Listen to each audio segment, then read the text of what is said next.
Halo, kembali lagi bersama saya Ramel. Saya pribadi aktif ngeblog pertengahan tahun 2020. Kemudian saya mencoba memonetisasi blog saya. Karena saya melihat adanya peluang untuk mendapatkan penghasilan tambahan. Apalagi bisa dibilang ngeblog itu tidak terlalu sulit dan hanya butuh beberapa modal. Pertama, kamu harus membangun blog kamu semenarik mungkin, serta berkualitas dari segi konten dan tampilan. Nah, untuk membuat blognya sendiri tidak terlalu sulit. Karena saat ini tersedia banyak platform blog yang bisa kamu pilih. Kalau saya sendiri menggunakan Blogger atau dulu dikenal dengan nama Blogspot. Ada beberapa alasan saya memilih Blogspot. Alasan yang pertama, mudah digunakan untuk pemula. Kedua, domain dan hosting gratis. Yang ketiga, sudah terintegrasi dengan Google.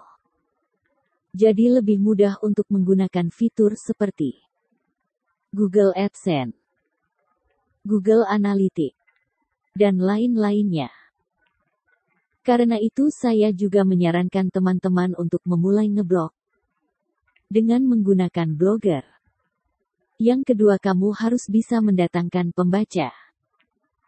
Buat mereka suka dan betah bahkan ketagihan untuk setiap postingan yang ada di halaman blog kamu. Karena hal ini akan berpengaruh pada poin ketiga, yaitu traffic. Atau banyaknya pengunjung dan durasi mereka melihat halaman tersebut. Hampir semua monetisasi blog membutuhkan dukungan traffic yang tinggi. Semakin tinggi traffic blog kamu, semakin mudah jalan kamu untuk monetisasi. Selanjutnya, metode keempat yang paling penting adalah sabar dan konsisten dalam mengisi konten blog kamu. Kenapa harus sabar dan konsisten? Ada satu hal yang harus teman-teman pahami. Bahwa monetisasi blog itu tidak bisa instan dan semua ada prosesnya. Bisakah menjadikan blog sebagai sumber penghasilan utama? Jawabannya bisa saja. Karena sebenarnya blogger itu terdiri dari dua tipe, yaitu part-time blogger dan full-time blogger. Part-time blogger adalah blogger yang menjadikan blog hanya sebagai sampingan, misalnya karena hobi atau kalau ingin menghasilkan uang. Maka akan dijadikan penghasilan tambahan atau passive income. Karena dia memiliki sumber penghasilan utama lainnya. Nah, kalau full-time blogger adalah mereka yang menjadikan blog sebagai sumber penghasilan utamanya. Keduanya memiliki plus dan minus sendiri. Kalau part-time blogger, plusnya kamu masih punya sumber penghasilan lain. Dan bisa mengerjakan hal lain atau pekerjaan lainnya. Tapi minusnya, kamu harus benar-benar bisa mengatur waktu agar blognya tetap jalan dan menghasilkan konten yang bermanfaat. Tapi kerjaan utama kamu juga tidak terbengkalai.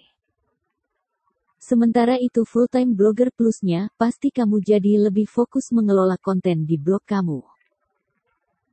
Tapi minusnya, penghasilan di beberapa metode monetisasi tidak stabil. Artinya kadang uang yang dihasilkan bisa banyak, tapi kadang juga bisa sedikit. Karena itu kamu harus lebih ekstra dalam memproduksi konten dan memaksimalkan monetisasi agar penghasilanmu stabil. Jadi kesimpulannya, mending part-time blogger atau full-time blogger. Semua itu balik lagi ke teman-teman. Lebih pilih yang mana? Karena sebenarnya keduanya sama saja, sama-sama bisa menghasilkan uang. Ada yang memilih menjadi part-time blogger, salah satunya saya ini. Ada juga yang awalnya hanya menjadi part-time blogger tapi akhirnya memutuskan untuk jadi full-time blogger.